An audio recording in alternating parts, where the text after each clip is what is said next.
Assalamualaikum warahmatullahi wabarakatuh. Sekejap, mohon like and share video ini sebab saya nak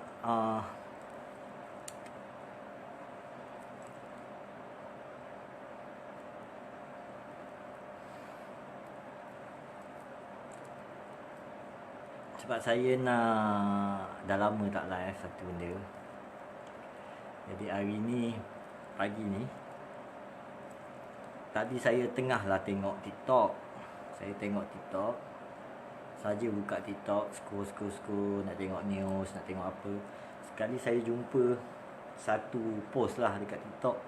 Saya jumpa satu post tu tentang ada satu ustaz katanya buat, orang kata apa, buat cucuk-cucuk jarum, buat sihir. So geng-geng tiba saya tengok ada satu suspek yang dikatakan ustaz tersebut, matanya di atas ni bengkak dan dibawa ke polis. Katanya kes dah selesai, diserahkan kepada polis. Jadi itulah isu malam ni yang saya terpanggil. Saya tidak boleh diam diri. Okey. Assalamualaikum, boleh dengar jelas Assalamualaikum warahmatullahi wabarakatuh. Boleh dengar jelas Okey, kejap saya centerkan. Okey. Assalamualaikum warahmatullahi wabarakatuh. Okey. Tujuan saya live malam ni, lama saya tak live. Assalamualaikum warahmatullahi wabarakatuh kepada sahabat-sahabat dan juga yang mengenali diri ni. Jadi Neo Pawang Diraja, dulu Neo Al-Suwairi dah terkubur. Sekarang ni dah update kepada Neo, dah di-upgrade kepada jadi Neo Pawang Diraja. Jadi saya terpanggil untuk live malam ni adalah, tadi saya tengah nak tidur. Saya tengah nak tunggu waktu untuk menunggu malam, mata tu terlelap. Isu gapo malam ni? Share. Minta tolong share. Isu gapo malam ni? Isu Tok Singa. Isu Tok Singa yang dulu dengan Papa Gomo, yang dulu dengan Long Tiger, kejap backup Long Tiger, lepas tu tiba-tiba nak jatuhkan Long Tiger dan sebagainya. Tok Singa tu yang ubat orang apa semua tu. Jadi cerita dia macam ni bro. Saya kepada sahabat isu malam ni, kita nak bincangkan. Saya tadi tengah buka handphone, saja buka TikTok nak tengok apa orang komen kat video saya. Sekali saya tengok, terkejut saya tengok ada FYP saya.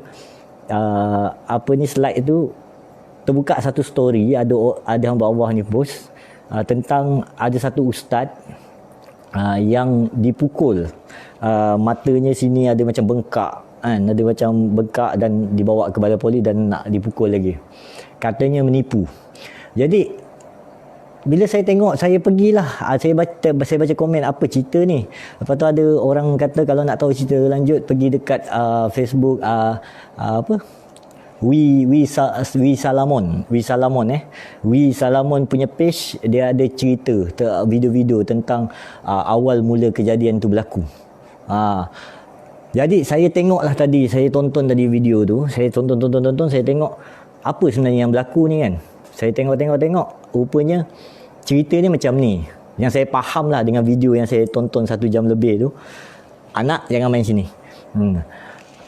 Saya tengok dalam video tu, terima kasih Dewi Alif yang share. Jadi saya tengok dalam video tu, dalam video tu ada satu ustaz dikelilingi oleh geng-geng Tok Singa ni, geng-geng Tok Singa yang viral ni tentang Long Tiger apa semua ni, sedang mengintegrasi seperti tahanan polis kepada seorang ustaz. Yang dipanggil ustaz lah. Ustaz tak gini, ustaz gini ustaz. Yang saya faham dalam tu, permasalahan tu, saya bukan nak campur. Ada benda yang saya tertarik untuk terangkan. Okey. Saya tengoklah. Awal mula saya nak tahu isu dia, adakah ustaz tu menipu orang, menipu duit kan? Menipu duit. Tok Singa ni saya kenal waktu zaman Papa Gomo macam itulah. Pernah waktu Acap hilang pun ada saya dipanggil untuk mencari dan sebagainya, tapi tak kesampaian untuk bertemu dengan dia. Jadi pernah dalam live sekali dua tu je.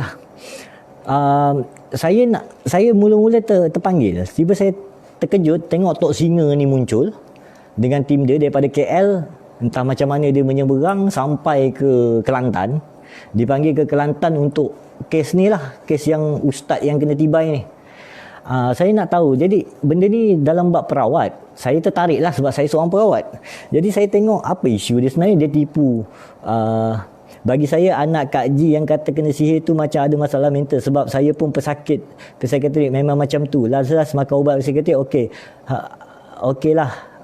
Okey lah. Ramai ingat kena sihir. Okey, Megaden. Saya nak cakap ni ya. Bagi saya terangkan. Pada yang tak tahu, mungkin yang tertinggal bas orang panggil. Saya tengok ada satu video 1 jam lebih duration dia live dekat Wi Salamon. Ustaz ni dikatakan mengubat satu orang yang menamakan siapa tadi tu, Kak Ji ni. Saya mula-mula menyifatkan kebiasaan yang berlaku dalam bomoh-bomoh Temberang ni, penipuan duit. Contoh, ubat orang pau dekat 10 20k, 5,000, 6,000, 2,000, duit tak sembuh-sembuh pun. Jadi ditipu. Itu yang banyak berlaku. Awal mula saya syak macam tu. Oh, ini mesti kes entah cabul ke, dukun cabul ke, ataupun curi duit orang ke. Saya mula fikir macam tu. Jadi saya fikir macam tu kan. Saya tengok ada Tok Singa marah-marah. Apa hang buat kerja apa ni, cucuk. Lepas tu Selamos. Okey. Saya Jawa, jadi pelat sikit. Jadi isu dia, yang saya faham, bukannya isu penipuan duit, bukannya isu cabul, bukannya isu rogol, dukun cabul dan sebagainya. Tak. Rupanya isunya tentang Tok Singa ni cukup marah kepada yang ustaz yang tadi ni, dengan kaedah rawatannya itu mencucuk jarum dekat gambar-gambar korban. Dan saya fahamkan ini alasan, dan Tok Singa meminta dengan tim dia meminta alasan mengapa buat demikian. Dan ustaz tu perlu menyatakan kenapa dia buat macam tu. So bila saya cek balik, rupanya ustaz tu mengatakan daripada pihak dia untuk backup diri dia, mengatakan bahawa dia buat begitu tu sebagai satu ikhtiar, kaedahnya tu kerana untuk memuaskan hati pesakit ni lah, yang Kak Ji ni, pesakit ni yang kena sihir ni, katanya nak buat biar Kak Ji ni puas hati. Baru okey, aku nampak. Okey, hang nak apa lagi? Dah buat dah kan. Dah, jangan dendam dengan dia. Supaya jangan yang Kak Ji ni pergi kepada tukang sihir lain tu untuk sihir bagi mati orang ni. Jadi untuk memuaskan hati, ada suspek gambar tu dicucuk jarum untuk memuaskan hati. Katanya kaedahnya begitu. Jadi, tapi dalam live pagi tadi, dalam page Wi Selamon, dia cakap ustaz tu pukau budak RM2K. Itu saya belum tengok lagi, tak sempat tengok. Tapi saya dalam satu bab ni je yang saya nak ketengahkan. Saya tengok dalam live yang 1 jam lebih, Allah, anak-anak ni, anak-anak bulu. Jadi dalam live 1 jam lebih tu, tak ada pun dia buka isu menipu duit orang apa semua. Hanya isu kaedah rawatan perubatan. Jadi apabila saya tengok dekat dalam dekat dalam FYP TikTok, bahawa ustaz tu sampai kena labi, kena pukul, bengkak kepala apa, lepas tu dibawa kepada polis apa semua kan. Sekarang ni satu je, aku cukup kecewa kepada Tok Singa ni. Kan selama ni aku mematilah. Dia bawa orang mandi Gunung Jerai apa semua kan. Itu tak apalah, itu kaedah dia. Tapi saya tengok kan, hari ni terkejut saya bila berbabit dengan dia kes ni. Pertama kali dalam hidup saya tak menyangka-nyangka Tok Singa buat perkara yang bodoh. Hang tahu tak Tok Singa, hang buat perkara bodoh kali ni.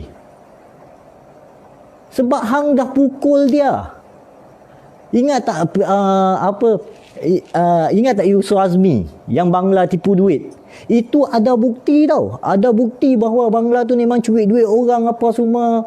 Memang curi duit orang, pau duit orang apa semua, minta bayar. Yusuf Azmi datang dengan Abang Ali sampai lempang. Hang kenapa awaknya nampak nak tumbuk? Jadi itu ke dalam semua tu. Ini kan kes macam ni.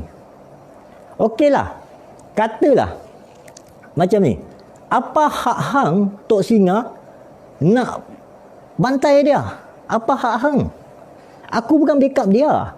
Dia salah daripada segi kaedah tu tolak tepi. Aku nampak itu benda yang tak patut dibuat sampai bergaduh. Faham tak? Kan ya, aku nak tanya Tok Singa ni lah. Kalau dia ada lagi bagus dalam live ni. Aku nak tanya Tok Singa, apa hak hang pukul dia? Hang tak ada hak. Negara ni ada undang-undang, hang kalah undang-undang tu. Tahu tak? Hang pukul dia. Polis tanya, kenapa hang pukul dia? Saya dipukul, ditumbuk, dituduh menyihir orang.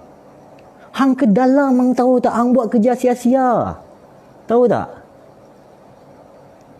Hang buat kerja sia-sia. Imbat live dengan Tok Singa. Ya, kalau boleh imbat masuk sini. Aku nak cakap dengan dia. Pertama kali aku cakap, kenapa Tok Singa buat kerja bodoh? Tahu tak? Ini kerja bodoh. Apa? Hang ingat apa? Hang ingat Kang Ujang Bustami. Ha? Melawan dukung santet ke sana sini. Itu pun Kang Ujang Bustami itu berlakon. Ha? Untuk populariti berlakon, untuk entertainment. Dia ustaz entertainment dekat Indonesia, Kang Ujang Bustami. Kan? Salawatan Allahumma salli ala Muhammad. Tu kan. Jadi hang Kang Ujang Bustami ke nak lawan dukun santet satu Melaya? Kang Ujang Bustami melawan dukun santet dekat Nusantara sana, dekat Indonesia. Apa kebodoh hang ni, kau tak? Jadi aku nak cakap dengan Tok Singa, niat dah betul. Betul tak ayat ni? Niat dah betul. Tapi cara salah. Tak berapa tepat. Ayat yang paling tepat Danis Ihsan, ayat yang paling tepat bagi saya, niat tak menghalalkan cara. Niat tak menghalalkan cara, itu yang kita boleh guna dalam hukum undang-undang Islam. Niat tak menghalalkan cara. Contohnya hang curi duit semata-mata nak tolong orang miskin. Niat hang baik, tapi niat tak menghalalkan cara. Jadi sekarang ni aku nak balik kepada perbuatan bodoh yang Tok Singa buat. Dia pergi labi budak tu buat apa? Okeylah, aku bolehlah nak dikatakan, ni bukan aku nak backup